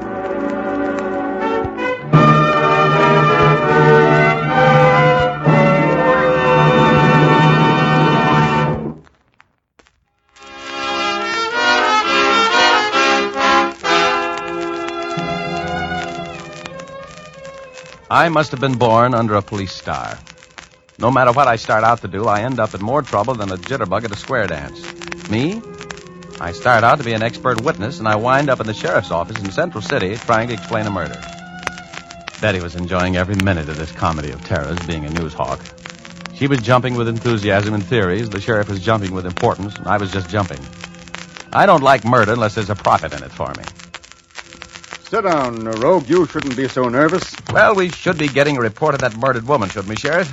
We're not going to get any place until we find out who she was. Oh, my men are working on it, Rogue. Now, just take it easy. We know our business here in Central City. Uh-huh. Well, it's your business. It isn't mine. So if you don't mind, I think I'll shove off. I've got a little business to take care of myself. Just a moment. I'll, But we got a positive identification on that lady who was stabbed on the train, Sheriff. And who do you think she was? Well, who was she? Get to it, Hennessy. She was Diane Miller, wife of Charlie Miller, who was on trial for murdering Big Joel and Bertie. No kidding. You can go, Hennessy. Sheriff Mills. Yeah? All over the place, huh? Great work, Sergeant. Okay. I'll have a pick out on him in 10 minutes. Thanks. Well, what's the good news? Have anything to do with the case? Well, Rogue, the man who stabbed Mrs. Charlie Miller was Flip Stone, Miller's best friend, and his first lieutenant in the slot machine racket. His fingerprints were all over the knife. How do you like that? I don't like it. Doesn't make sense yet. Richard, I'm going to go call this into my city desk. Will you meet me at the hotel and bring me up to date on what has happened? Sure, I'll take care of it, baby. You run along, keep your readers informed. You might as well go along with her, Rogue. We don't need your help to solve this case. We're perfectly capable of taking care of it ourselves. Well, swell. Lots of luck. I've heard all about you, Rogue. Just keep your hands in your pockets while you're in Central City. We don't like smart private detectives very well. Remember that.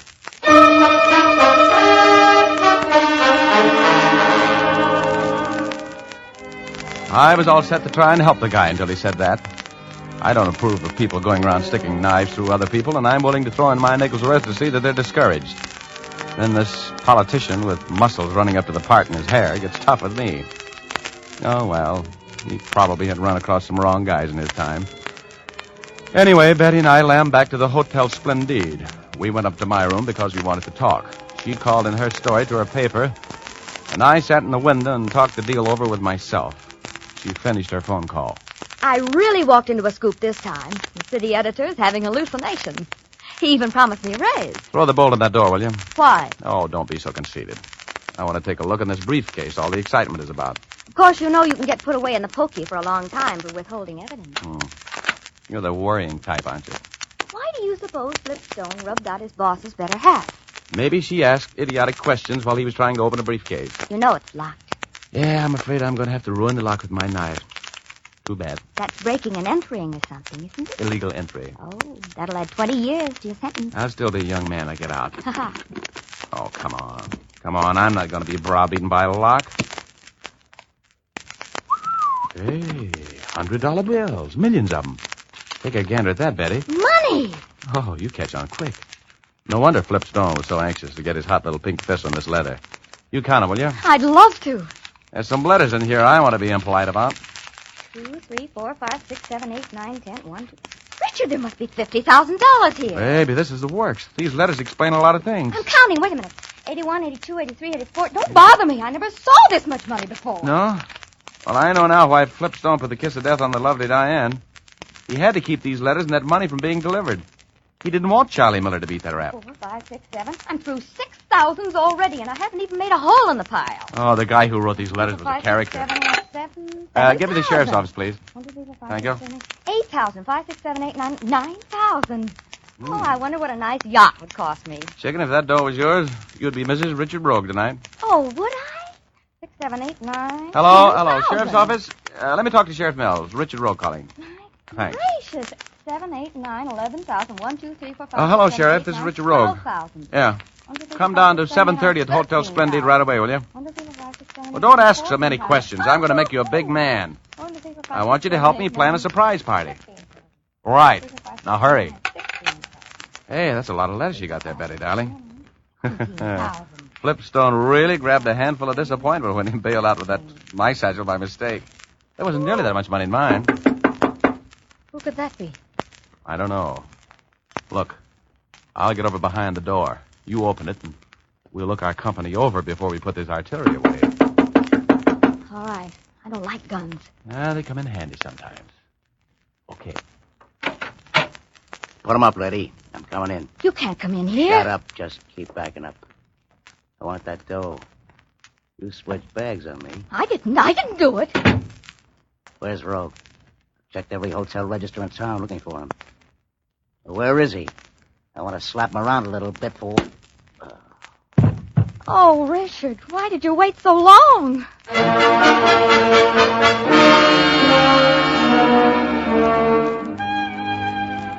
I administered that pistol anesthesia with masterful precision. Flip was going to have a long ride on the dream train.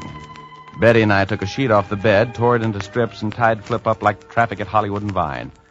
Then we looked around for some place to hide him.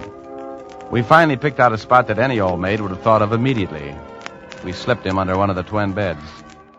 Then we finished counting the money. $25,000. Oh, it looked beautiful there. But I had things to do. I called the sheriff. He hadn't left the jail yet. So I went down there to talk with him. And while I was there, I had a chat with Charlie Miller, a very satisfactory chat. Then the sheriff and I went back to the hotel. Betty made a phone call, and we waited for company. The sheriff and I squeezed into a closet when the knock came at the door. Who is it? You just called and invited me down. Okay. Come in. Thanks. Now, let's get this over with, Mrs. Miller. I want to get out of here. Don't be in such a hurry. How do I know you're on the level? You have the money with you? Yes. I'll give it to you after you sign this little document. What is it? I'll read it to you. All right. I, Louis Tobin, a member of the jury in the trial of Charles Miller for the murder of Big Joe Lamberti, do hereby acknowledge the receipt of $25,000 from the hand of Mrs. Charles Miller, for which I agree to hold out against the conviction of Charles Miller and to find him not guilty. I also agree to use my best influence to make the other jurors agree to a not guilty verdict. And that's where you sign. Oh, you know I can't sign a thing like that. Now, look, I've got $25,000 in Hudlin's ready for you. You get it when you sign your name. Right there. No, If you keep can't. your word and my husband gets a hung jury or an acquittal, this receipt will be torn up. If you don't, I'll give it to the newspapers. Sign it. Okay. Okay, I'll sign it. Here's a pen, Mr. Okay. There, I'll just hang on to this until you give me the money. Here you are. $250 $100 bills. There we are. You want to count it? No, I just want to get out of here, that's all. Hey, Don't move, Tobin. The sheriff and I both have you covered. You double-crossed me. I was just Skip trying it, to... Tobin. I'll shake him down, Sheriff. He's got $25,000 on him that you marked yourself. You haven't got a thing on me. I was just Take your trying... hands out here. Well, Miss Callahan, could I have that confession? Oh, sure, if you'll let me have it back for a photostat later. Okay, it'll be yours, exclusive. And now I'm going to take this man down and lock him up where he belongs. Yeah, that's a good idea. Very practical. Oh, here, Sheriff, you better take this money with you. I just spend everything I get my hands on. Oh, yes, of course. Thank you, Rogue. You better count it. Later. No, Sheriff, you better count it now. I can't take the time now, Rogue. If there's any money missing, I'll be back. And there had better not be any money missing.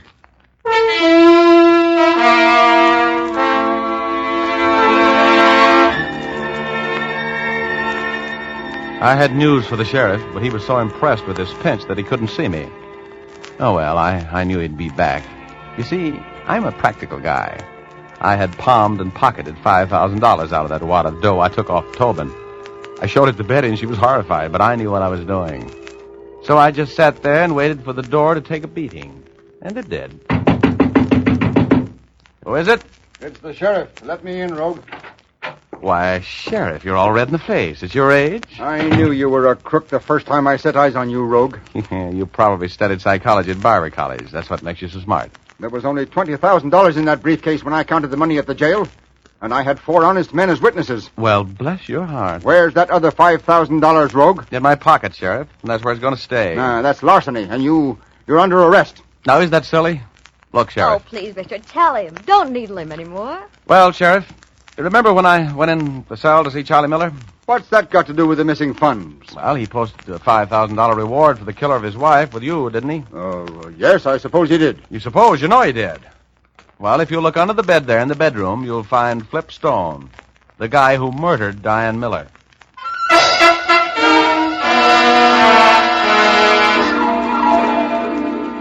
It was very simple. I just collected my reward in advance, that's all. My friend the sheriff was a little upset for a while, but he calmed down when Betty brought in a photographer to take his picture for the papers. Isn't it funny what some people will do to get their pictures in the papers? I had to practically wrestle him to keep him out profiling me, the big ham. Well, I split the reward with Betty, of course. Well, I didn't just exactly split it with her. I gave her $2,000. But she didn't want to take anything. Isn't that just like a woman, though? Or is it?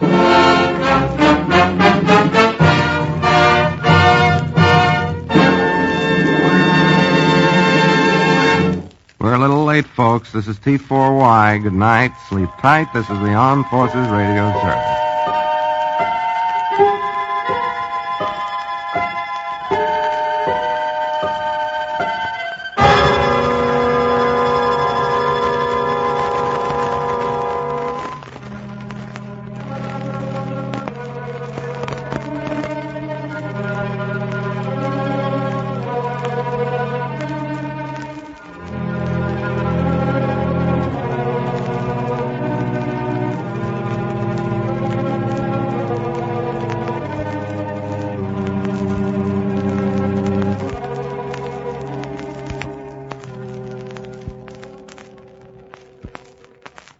The F.W. Fitch Company presents Dick Powell as Private Investigator Richard Rogue in Rogue's Gallery. Laugh a while, let a song be your style. Use Fitch shampoo. Don't despair, use your head, save your hair. Use Fitch shampoo. The F.W. Fitch Company, makers of Fitch's Dandruff Remover Shampoo and Ideal Hair Tonic, presents Dick Powell as Private Investigator Richard Rogue in Rogue's Gallery.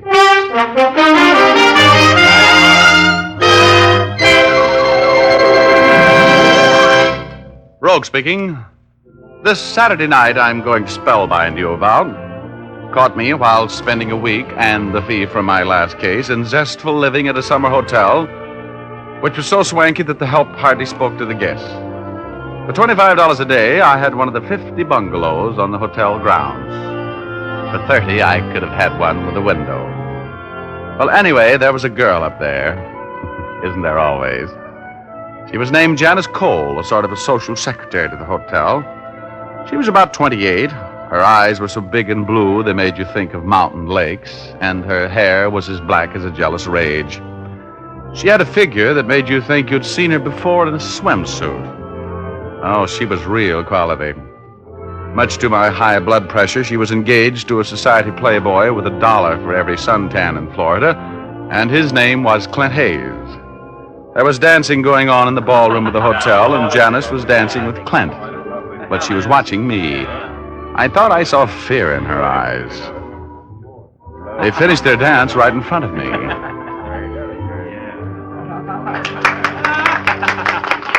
Well, I certainly enjoyed that exhibition, Clint. Glad you liked it, Rogue. Dancing with Janice is a wonderful way to spend an evening. I believe that. Well, how about the next one, Janice? Oh, I can't, Richard. I don't feel very well. Oh, really, darling? Yes, I think I'll go to my cabin, Clint. I have a terrible headache. Well, I'm sorry to hear that, dear. Is there anything I can get for you? I've got some aspirin. Oh, no. I think I'll just lie down for a while. I'll be back as soon as I feel a little more like enjoying the party.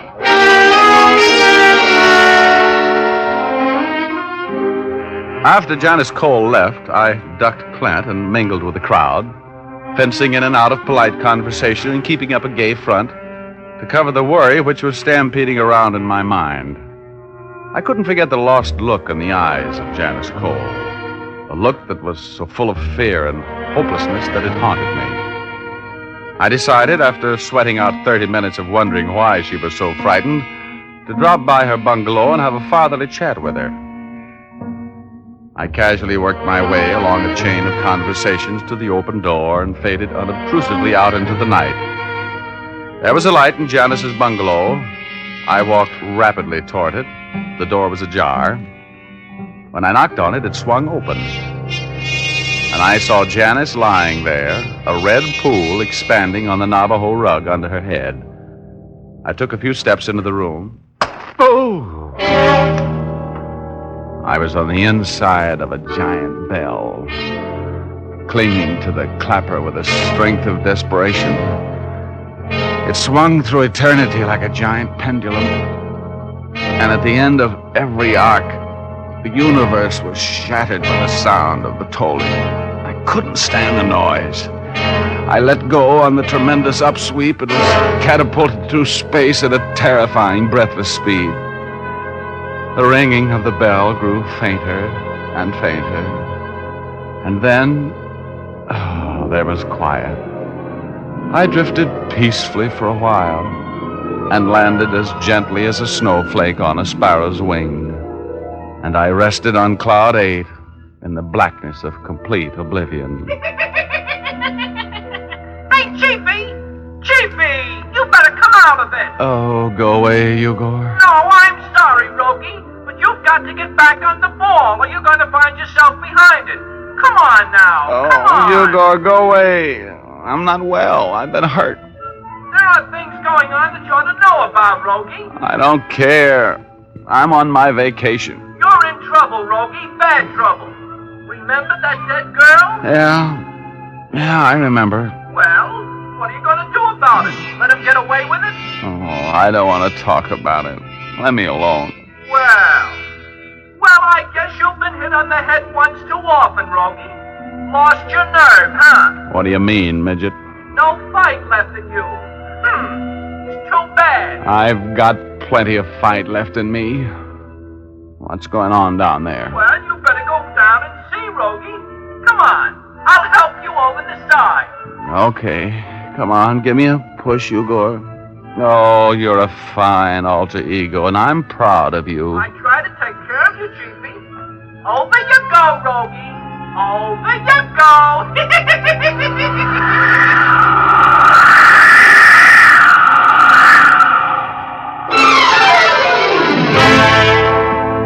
I dreaded opening my eyes because I remembered that dead girl lying there. But I opened them at last. And what I didn't see made me think I'd lost my mind. Where the body had lain, staining the Navajo rug, there was a Navajo rug, but no stain and no body. I wobbled to my feet. My knees were made of soup. I grabbed the bed for support and threw my massive intellect into high. There were strange things happening here, and they were happening to me. I decided to stay mum and get back to the dance to see what I could discover from the behavior of the inmates. I took out my pocket comb, dressed my hair around the bump on my head so I wouldn't look like I had two, wiped the bed and the doorknob clean of my fingerprints, and looking much better than I felt, rejoined the party. Clint was talking with Nancy Bowman, another luscious lady on the hotel social staff. Hello, Rogue. We've been looking for you. Oh, hi, Clint. Hello, Nancy. Hello, Richard. Where have you been? We're getting a little fresh air. How about this dance, Nancy? Can't. I promised Clint. Oh, go ahead. I'll be noble. Janice should be coming back soon anyhow. Well, all right then. You're on, Mr. Rogue. Oh, for you, my dear, both of them. See you later, Clint. Bye.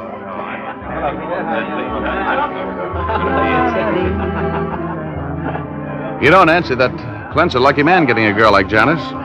She's what the boys in the back room call a dish. I suppose Janice isn't lucky getting a man with $1 million. Not my type. Now, I don't have the million, but I have then let's just dance. Oh.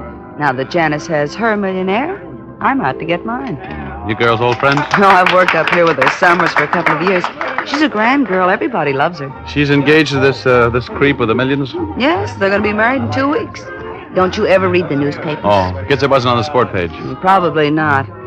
Though the way Janice stopped him, it could have been. Kitty, kitty, kitty, kitty. May I cut in? Hi, Frank. That's up to you, Richard. Well, I never give up beautiful ladies to strangers. You don't know Frank, the ladies' home companion? That can be taken care of. Introduce me, Nancy. Mr. Rogue, this is Frank Pitts, friend of Janice. Oh, glad to know you, Mr. Pitts. Thank you, Mr. Rogue. Where is Janice anyway? She promised me some rumbas tonight. Well, she wasn't feeling very well. She went to her bungalow to get a little rest. You insist on cutting in? Unless you have some very fine arguments against it. Well, I guess I haven't. Nancy, I hope I'll see you later. You will. This is a temporary thing, Richard. Oh, what happened to your dance, Rogue? A man cut in on me. Oh, that's Frank Pitts. He doesn't belong here, Rogue. He's all shoulders and no money. I understand that he and Janice are old friends. That's right. Frank Pitts has been in love with Janice for years. They're from the same town back east. No kidding. Oh, well, he was in love with her, too, huh? Desperately. But I don't feel sorry for him. He's not good enough for a girl like Janice. No, Clint, a girl's entitled to old friends. You seem to be the jealous type. No, I used to be a little like that about Betty Callahan. I'm not jealous, Rogue. Just hate to see a girl like Janice making a fool of herself over a no-good like that Pitts. Ever since he arrived today, she's been moody and dejected. Oh, that's the way it is. Oh, that's the way it is, huh? You and Janice had a spat over the old flame. We did not. You're being most impolite, Mr. Rogue. Janice and I happen to be in love. Rogue? Yes? There's a man outside who would like to talk with you for a minute. Why? It's most important, Mr. Rogue. Please come with me. Okay, excuse me, Clint. Well, you look a little upset. What's the matter? Oh, it's horrible. Horrible. May I ask what you're talking about? No, I can't tell you, Mr. Rogue. But in all my years in hotel management, this is the most terrible thing that's ever happened to me. Here he is, Mr. Mills. Mr. Mills is our district attorney, Mr. Rogue. Oh, well, I'm glad to know you, Mr. Mills. What can I do for you? You're Richard Rogue, the private investigator from Los Angeles? That's right. Why? Well, I'd like to talk with you, Miss Rogue, about a murder. Oh, yes. Why, sure, Mr. Mills. Always glad to lend my talents to law enforcement. That's nice of you, Mr. Rogue, because you can help a lot on this case. Why did you murder Janice Cole?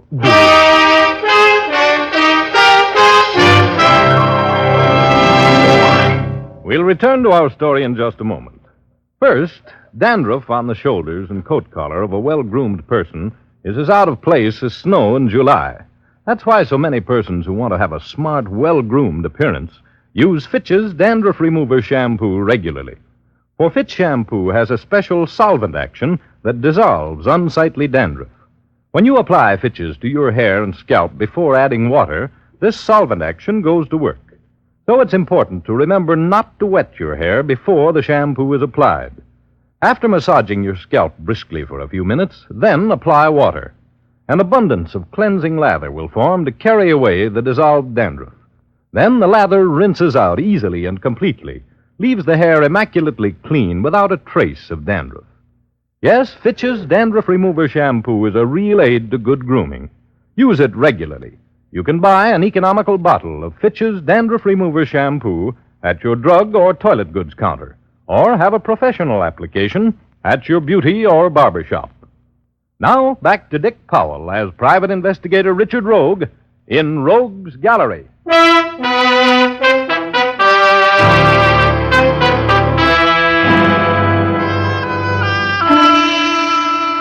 My guilty conscience was calling me names and giving me bad advice as I strolled out of the ballroom with the DA. He had accused me of murder. I knew who was murdered. I'd seen her in her bungalow, dead. Janice Cole. The DA was as quiet as a grave during that walk and not a bit more cheerful. I made a couple of abortive attempts at conversation, but I might as well have been talking to a totem pole. I couldn't understand why he was heading for my bungalow until he opened the door, and I saw Janice lying there on that blood-stained Navajo rug, just as I had seen her a half hour before in her own bungalow. I tried to say something, but the words couldn't get by the lump in my throat. I just stood there, my mouth hanging open, and my stomach frozen in a hangman's knot. I could feel the DA's eyes boring into the back of my head. Well, Rogue, why'd you do it? Well, I didn't kill her. How do you explain the fact that she was killed here in your cabin? She wasn't. Now, look, Rogue, you better organize yourself, huh? You're supposed to be a smart investigator. Give me a gun. I haven't got it on me. It's in that drawer there. Yeah, we found that one. This girl was shot to death with a .25 automatic. Any prints on it? We're going to take yours for comparison. Am I under suspicion for this murder? At the moment, that's all you're under. I finally hope you'll be under arrest for it the next half hour. Oh. You know, Mills, in a homicide, you usually have to have a motive. Hey, what's that? Why are you waving those newspaper clippings in my face? What are they? The motive. You were blackmailing Miss Cole, Rogue. We found these clippings in your briefcase. What do you mean I was blackmailing her? I didn't even know her. Now, look, Rogue, you're smarter than that. Here's a whole envelope full of clippings covering Miss Cole's trial for the murder of her first husband back in Passaic, New Jersey. Her name was Jane Sherman then, and she was released for lack of evidence. Remember the trial? Of course I do. Poisoning. But what's that? So you found out that this Jane Sherman, now known as Janice Cole, was all set to marry $1 million. And you've been blackmailing her. Oh, I don't know anything about it, I tell you. I don't know how those clippings got into my briefcase. It must have been planted there when I was knocked out in Janice's bungalow. It's a switch, Rogue. You were knocked out in her bungalow, eh? When? Look, Mills, I know this whole thing's going to sound fantastic, but I want to tell you the whole story. I came up here on my vacation. I never saw Janice Cole or whatever her name was before tonight. Disbelief walked across the DA's face as I unspun the web of circumstances which tied me into this murder. As I listened to my own story, I knew I wouldn't believe it myself if I hadn't been there. I showed him the bump on my noggin. He just nodded. I talked on, and as I talked, I realized that I was acting like every murderer I'd ever questioned. I know my face was red, my eyes were shifting as I browbeat my brain into trying to think of some circumstance which would at least give me the benefit of a reasonable doubt. Finally, I stopped talking. He took my fingerprints, and we went to Janice Cole's bungalow. There I got my first break. All right, Rogue. Now, where was the body lying when you first saw it? Right here. Come here. Look here. Look under this rug. Uh-huh. And blood on the floor where it seeped through the rug that's now in my bungalow. Do you see it? Yeah. Blood, all right. Well, Rogue, that's the first thing that's made sense since we got together. I suppose there is an outside chance that somebody's trying to frame you. Enough of a chance so a conviction would be hard to get, Mr. D.A. Look, you know me. I've got a little standing in my profession, a little substance. Give me 24 hours to get this thing hung around the right man's neck. All right. If I don't have you locked up tonight, will you try and have the right man for me in the morning? I'll have him. Now, tell me, who knows about the murder? Well, the maid who went into your cottage to turn your bed down for the night, and the manager. Though I've told them both to keep quiet until I give them the go-ahead to talk. Then none of the guests know about it yet, except the killer. That's right. As far as I know. Okay, Mills. Okay, now. You keep it that way until morning, and I'll come up with a guilty man for you.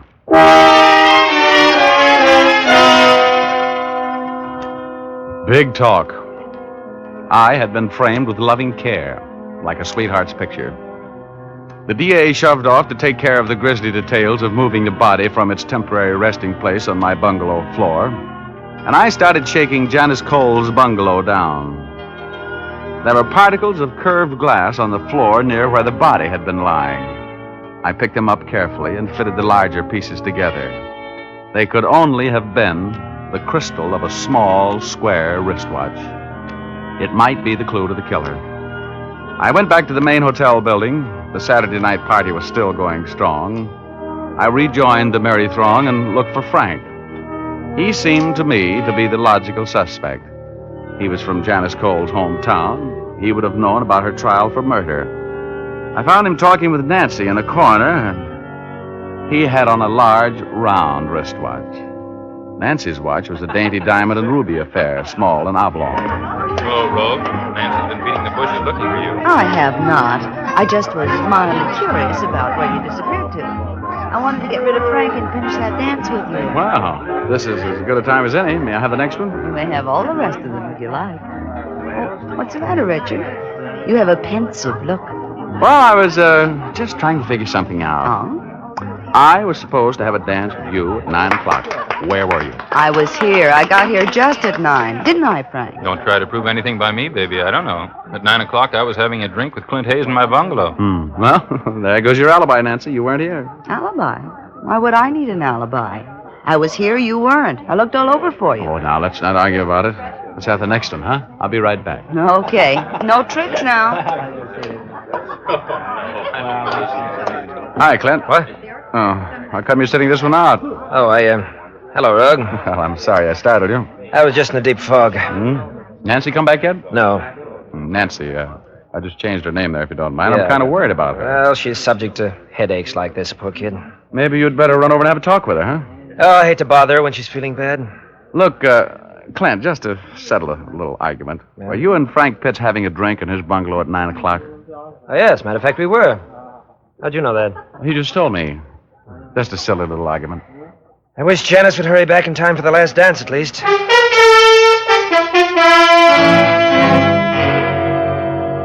Clint Hayes had on a large, square wristwatch, and he and Frank had unbreakable alibis.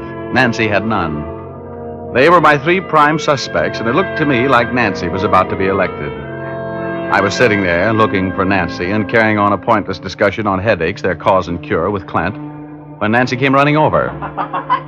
Come on, Clint. You too, Richard. We're all going down to the pool for a moonlight dip. No, I don't think I want to, Nancy. Oh, come on. Just because Janice is feeling rocky tonight is no reason for you to be grumpy.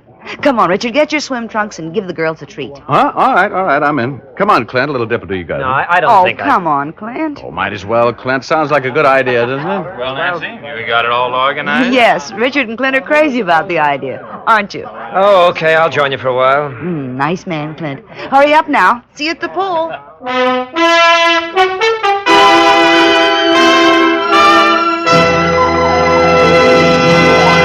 We'll continue our story in just a moment. First, a word to the ladies. Are you planning to have a new permanent to help you achieve that cool, crisp look this summer? If you are, here's a good point to remember. Shampooing with Fitch's Dandruff Remover Shampoo will put your hair into grand condition for that cold wave or permanent. That's because Fitch's Dandruff Remover Shampoo is such a thorough cleansing agent. It gets the hair immaculately clean and dandruff-free. Then, since it's completely soluble in water, it rinses out easily, leaving no dull, soapy film.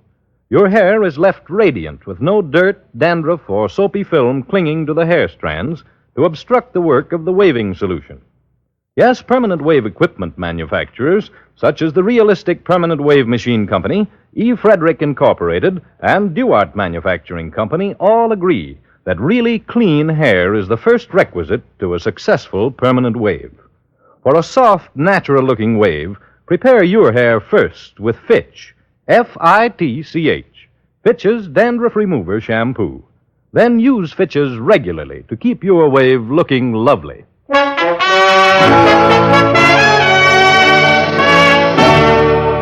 back to Dick Powell as Private Investigator Richard Rogue in Rogue's Gallery.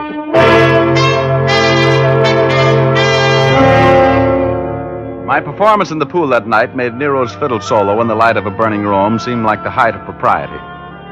Here was Richard, the fall guy rogue, swimming and laughing with Frank, Clint, and Nancy, a bunch of murder suspects. A matter of hours before the law put a pair of stylishly plain bracelets on me and claimed me for its own if I hadn't solved the murder of Janice Cole. But there was method in my madness. That swim gave me the information I wanted. In fact, it gave me the murderer. I left before the swimming party broke up and went to one of the guest bungalows. An open window made the job of getting in as easy as falling in love. I found what I was looking for in a chest of drawers. Then I sat down and waited for my victim to come in and turn on the lights. Rogue, what are you doing here? Waiting to talk with you about a murder, Clint. Shut the door. Come in and sit down, Clint. I want to know all about what happened to Janice. Janice? Something's happened to Janice? Yes, Janice, and don't act so innocent. What do you know about her murder? I didn't kill her. What makes you think I killed her? I didn't say you killed her, but I'm sure you know something about it. You know, you shouldn't get involved in murder, Clint. It's too complicated. You're just talking, Rogue. You killed her. You were blackmailing her and you killed her. Now, Clint. You weren't supposed to know anything about that. In fact, you couldn't have known anything about it unless you were the guy who framed me so nicely. I'm a little mad at you for that, you know. I'm going to get a confession of that murder out of you some way or other. Now, do you feel like talking, or do I have to beat it out of you? What makes you think I did it, Rogue? Take off your wristwatch. Now, look at your wrist. What? You see that small square of white skin where you used to wear your small square wristwatch? That was the giveaway, Clint. You see this watch here, the one I found hidden under the shirts in that chest of drawers there? The crystal's broken, Clint. That was broken in the struggle with Janice tonight just before you shot her. The broken glass was found on the floor of the cabin right where the body was before you moved it to mine. Now, do you feel any more like talking, Clint? Why did you kill her? I didn't kill her. I got until morning for you to start talking, and I've got more socks and a 10-story laundry. Now, let me know when you want to start singing. You know what happened in that room, and you're going to tell me. I didn't kill her. I swear. I didn't, Rogue. I was there. Sure, I was there, but if you didn't kill her, who did? I can't tell you. Come on, Clint. You're not smart enough to work out that frame on me. Who was in this with you? I wouldn't answer that if I were you, Clint. Drop the gun, Rogue. Oh, hello, Frank. Well, you're mixed up in this, too, huh? Well, maybe we can arrange a double execution. I didn't tell him anything, Frank. I didn't tell him a thing. I know it. I was listening. Sit down, Rogue. Sure. Glad to. You were the brains of this deal, weren't you, Frank? It's pretty obvious that quivering mess over there wasn't, isn't it? It's a good thing I was keeping my eye on him tonight. You see, Rogue, when he opened the door and turned on the lights, I saw you sitting there, and that's why I came in the back way. I was afraid that Clint would talk too much. You think of everything, don't you? I tried. What are we going to do now, Frank? This Rogue, he knows I was there when Janice was murdered. Knows you were there? Well, you might just as well know that you shot her then, huh? You did, you know. Well, it was an accident. Was it? I'll decide that. Aren't you forgetting me, fellas? Oh, no. No, we're not forgetting you, Mr. Rogue. It really doesn't make any difference who killed Janice as long as you disappear with all the evidence pointing to the fact that you did the job. No, Frank. I don't want any more killing. Shut up. I'm handling this affair. What? I'm going to keep you out of the gas chamber, Clint, if you'll just shut up and do as I tell you. Take Rogue's necktie off and tie his hands. We're going to knock him off and throw him over a canyon where he'll never be found. Oh, you are? Well, I might as well take a crack at it. Give me that gun. Grab him, Clint. Grab him. Well, Hey, well, thanks, Clint. You were very handy with that chair. How come you hit him? I couldn't let him kill you. I just couldn't. All right. Take his necktie off and tie his hands with it. We're going to take him for a ride down to see the district attorney. I killed her, Rogue. I killed Janice, but it was an accident. I swear it was an accident. Well, you'll have a dandy chance to explain that to a jury, Clint. But now, come here. I've got something for you. Oh! That's for helping to frame me. Oh, brother, is that DA going to love me? Well, that was the end of the case. Frank had been blackmailing Janice Cole ever since her engagement to wealthy playboy Clint Hayes was announced. And that night, when Frank went to Janice's cabin, Clint followed him. When Clint arrived on the scene, jealousy took over. Frank drew a gun, and Clint jumped him. In the struggle which followed, Janice was shot while the gun was in Clint's hand. Helpful Frank accused scared Clint of the murder and talked him into framing me. Frank saw lovely visions of many happy years of blackmailing a millionaire. That broken watch crystal was the only thing that kept the frame from working. So I get my brains beat out. I put the arm on a killer and blackmailer. My vacation is broken up like a drop light bulb, and I didn't make a dime. Oh, well. Let's face it, if I hadn't been so clever, I'd be doing a life sentence instead of Clint and Frank. I would like that. No. I've heard that stone walls do not a prison make, nor iron bars a cage. But it's hard to illustrate the truth of that old saw to a guy who's behind the former looking through the latter. You know what I mean?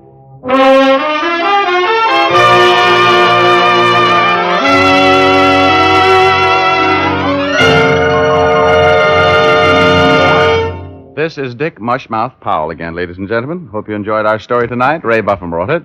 Leith Stevens composed and conducted the music, and Dee Engelbach produced and directed.